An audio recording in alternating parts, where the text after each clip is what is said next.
Pergunta difícil. Não. Pergunta fácil.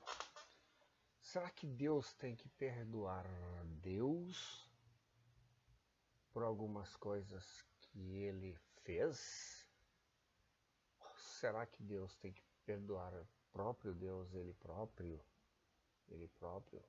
pelo que ele deixou de fazer?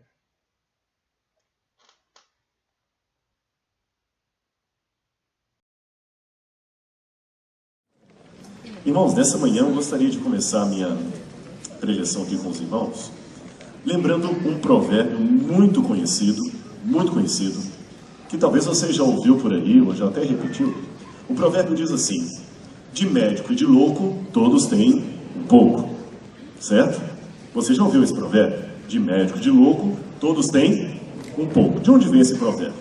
Na verdade, ele surgiu por causa de um livro escrito por Robert Stephenson, chamado sobre o médico e o monstro. É a história do Dr.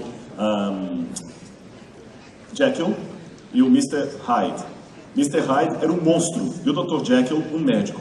Esse médico, ele toma uma poção mágica que ele faz, não uma poção científica, e acaba ficando bravo, como se fosse um incrível Hulk. O monstro toma conta dele e ele tem que, durante todo o enredo, controlar o Mr. Hyde, que é o lado forte dele, que é o lado irado dele, para que não faça muitas maldades.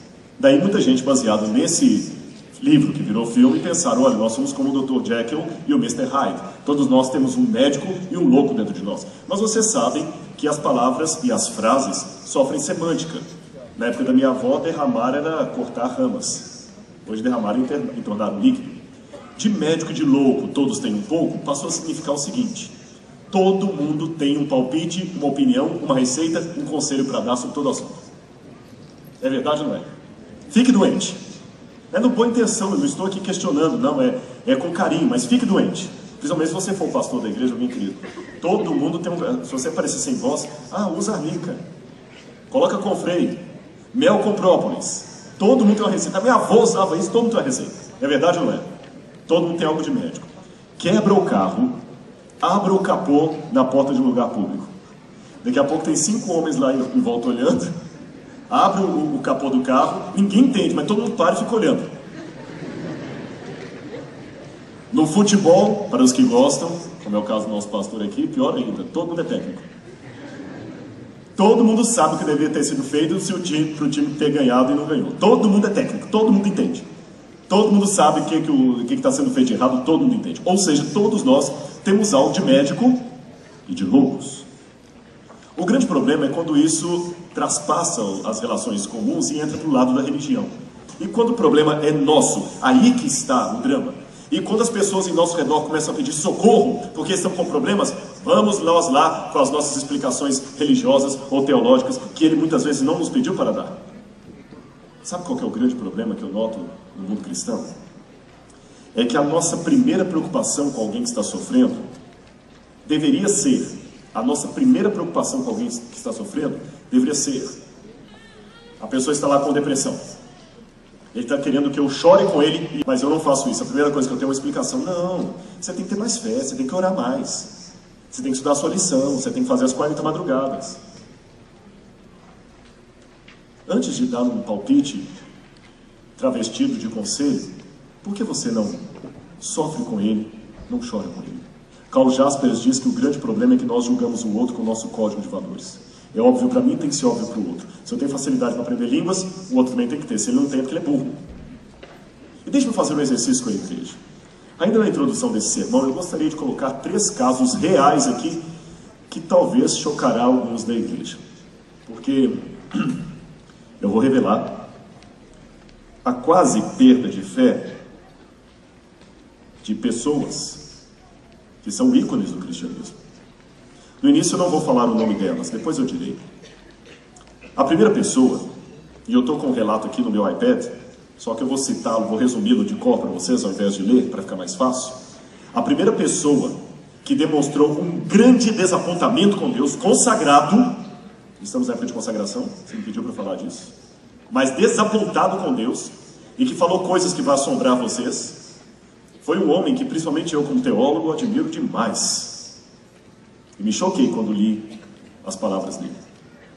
Esse homem foi ateu até os 30 anos de idade. Intelectual, como poucos. Uma mente extraordinária. E muitos aqui são fãs dele. Depois, aos 30 anos, ele se tornou cristão e se tornou um dos maiores defensores do cristianismo. Mas olha, era um homem que quando ele subia na tribuna para debater com o ateu, os ateus admitiam que tremiam na base. Até hoje, os livros dele são... Mas quando ele fez 50 anos, ele era solteiro até então, ele casou-se. Feliz, descobriu o amor. 3 meses depois de casado, a mulher descobre um câncer. E ela morre com apenas 3 anos de casado. Ele não lidou bem com a situação.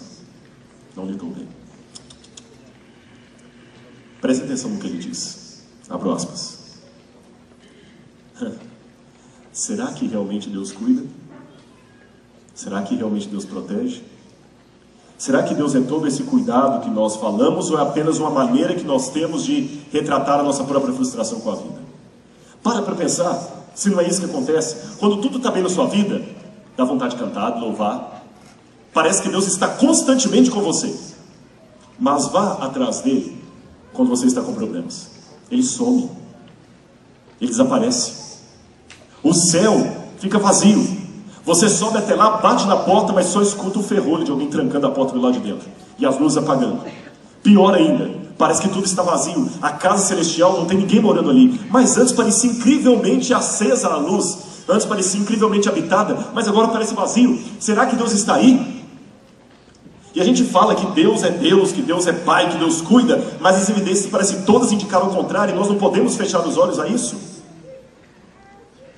Será que não está na hora de Deus ter que perdoar Deus por algumas coisas que Ele fez ou deixou de fazer? Parece que até Jesus se equivocou, porque ele pensou que o pai o amava, e na hora H o pai o abandonou, e Deus não perdoou Deus, porque ele crucificou Jesus. Chocante, né? Se esse irmão estivesse falando isso aqui hoje, eu tenho certeza que você, irmão, por favor, não fale isso.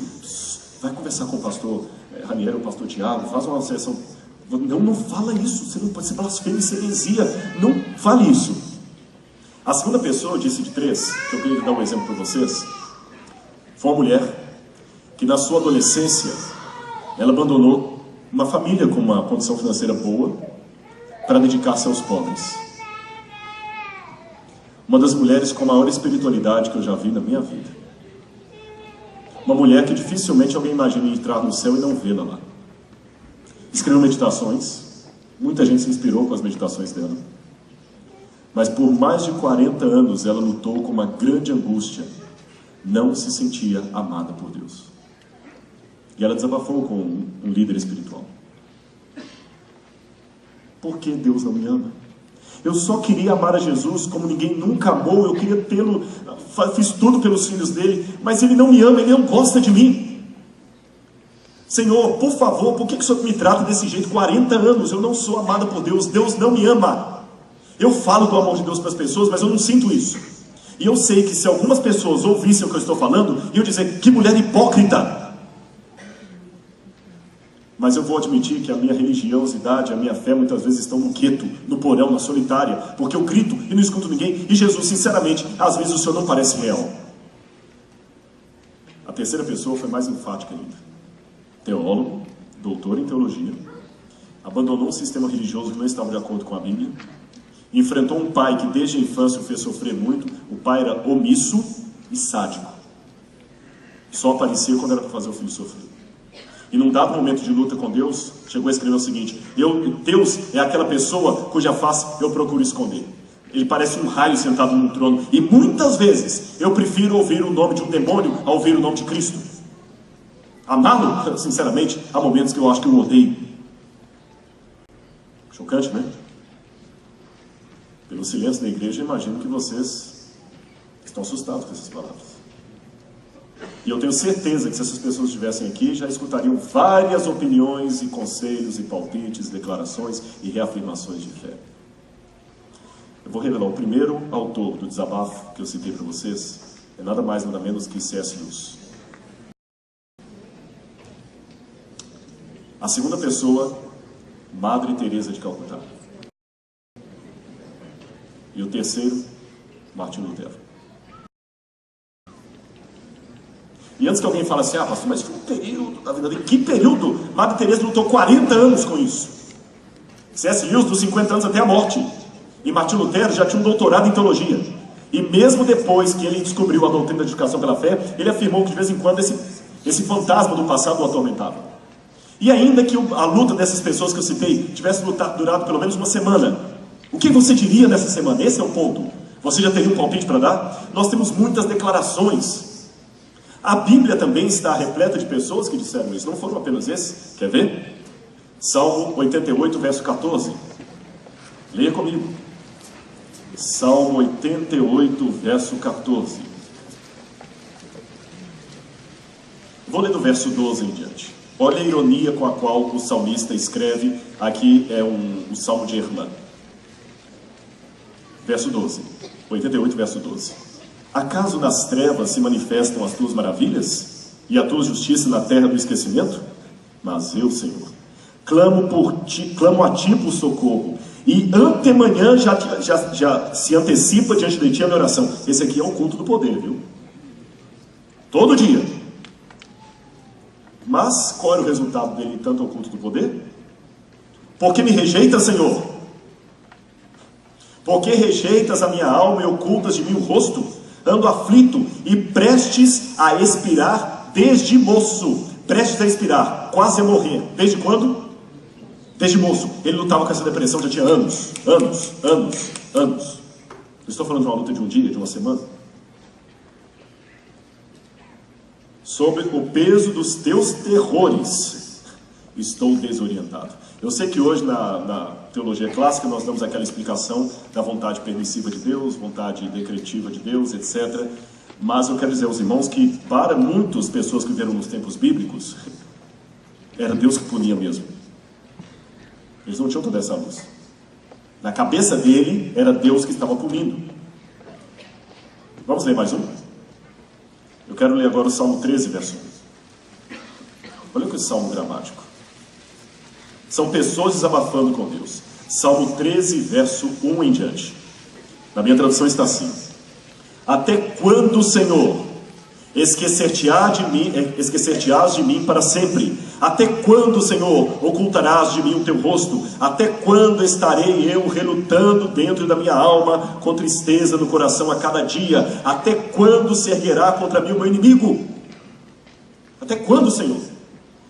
Eu sei que há vários pastores experientes aqui. Você já viu o pastor Ranieri aqui, o pastor Tiago? Você já viu alguém na igreja, na hora daquela oração de doxologia, falando assim: Senhor, até quando, Senhor, o Senhor vai nos afligir com a tua seta?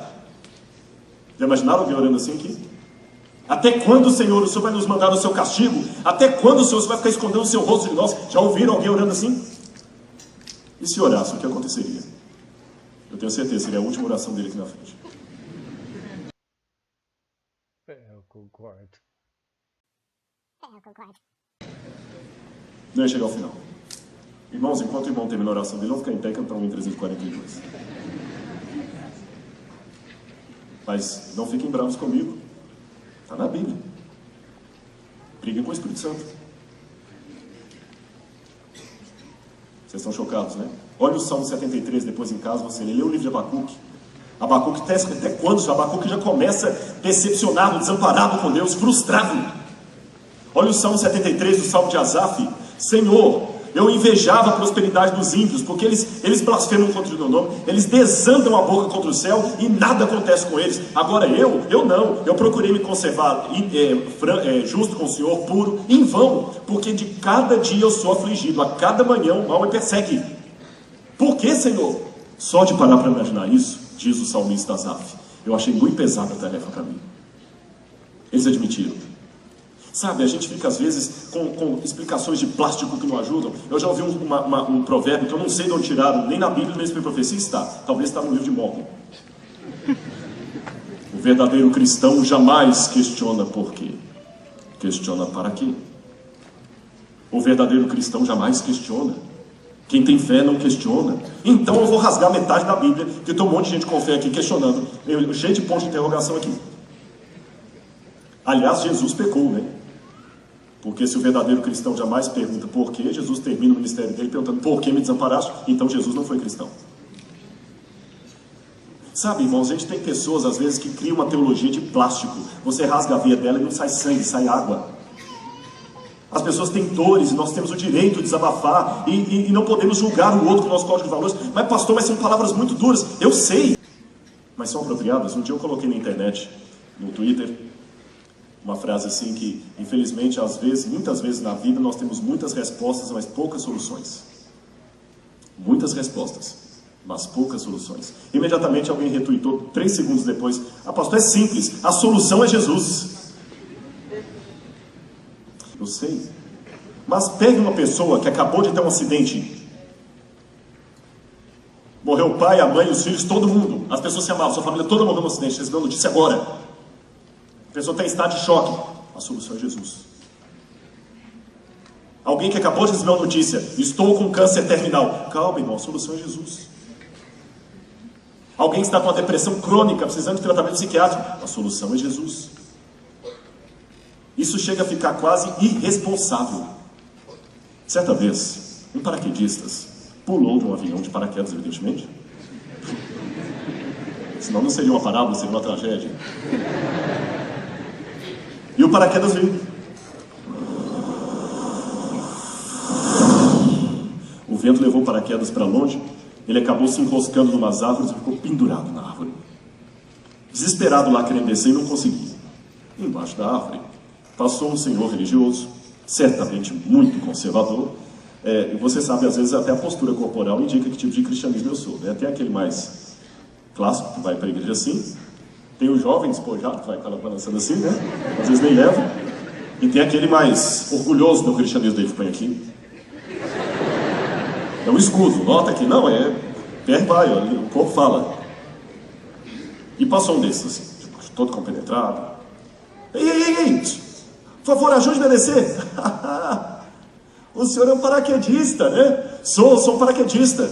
Isso mesmo, ajude-me a descer. Ajudo. Ah, outra coisa, o senhor é da aeronáutica, não é? Sou da aeronáutica, meu amigo. Dá uma mãozinha aqui, deixa eu descer. Tá, eu ajudo sim. Ah, eu sei que o senhor é da aeronáutica porque o senhor está usando o uniforme da aeronáutica, né? Estou. Agora ajude-me a descer. Ajudo sim. Ah, mais uma coisa, o senhor é major, porque eu estou vendo a patente. Sou major, você tem razão. Ajuda a descer, ajuda. Ah, mais uma coisa, o senhor pulou de um avião que acabou de passar, que eu escutei o barulho do motor, não foi? Ele falou, foi. Ajuda a descer, ajuda. Aí outra coisa, senhor, espera um pouquinho, deixa eu te perguntar uma coisa. Você é crente? Senhor, como é que o senhor sabe? Por causa da Bíblia? Não, é que você está falando um monte de verdade que não serve para nada. E a tua vista, o senhor não tem mais o que fazer, me deixa em paz. Olha o verso 22. Para mim tudo é o mesmo, por isso digo, tanto destrói ele o íntegro quanto o perverso. Não tem critério. Capítulo 10. A minha alma tem tédio à minha vida, darei livre curso à minha queixa, falarei com a amargura da minha alma, direi a Deus, não me condenes, faz-me saber por que contendes comigo. E tem um momento que Jó fala o seguinte: o que adianta levar Deus ao tribunal? Como é que você pode condenar um réu quando o réu é o próprio juiz? Que esperança há para mim? Na cultura hebraica, essa aparição de Deus aqui chega a ser cômica. Deus montado no redemoinho. Talvez Jó esperasse uma voz tremenda. Imagine, eu fui operado recentemente pelo Dr. Felau, uma boa cirurgia, acho que deu certo. Eu estou aqui, né? É o único dessa igreja que me conhece por dentro. No fundo, quem me conhece aqui, ele sabe como eu sou por dentro. Podem perguntar para ele. Ele conhece por dentro. Mas até na cruz. Deus, por que me desamparaste? Onde é que o Senhor está? E o pai não respondeu. Mas ainda assim falou, nas tuas mãos eu entrego meu espírito. Eu não estou falando para você perder o seu direito de dizer ai, ai, ai. Luta com Deus, mas fica agarrado com Ele. Deixa Ele quebrar a sua coxa, a sua costela, mas fica agarrado com Ele. Eu não tenho resposta para o problema que você está passando, mas eu tenho uma solução. Luta com Deus até o final. Porque essa luta vai te dar caráter. Mas não solte das mãos dele. Brigue com ele até o raiar do dia, Jacó. Mas não solte de Deus. Ele vai trazer a bênção para você. Bom, então a solução é luta, é lutar. Já imaginou? Eu fico pensando aqui, se fosse na situação da Grécia Antiga, ter que lutar com os deuses de lá, todos aqueles deuses, começando lá, por exemplo, com Apolo, lutando com Afrodite, até chegar a Zeus, Cronos, a Ares, o panteão todo, como seria árdua, como seria hercúlea, dantesca a luta, eu imagino. Eu achei a ideia meio infantil, meio irracional, para não dizer não meio, mas completamente irracional, para ter uma bênção. Não concordo, acho que poderia ser mais fácil. Mas o pessoal acredita nisso, então não quero ser irônico, não quero ser insensível, mas é bem bobinha essa questão, é bem para lá de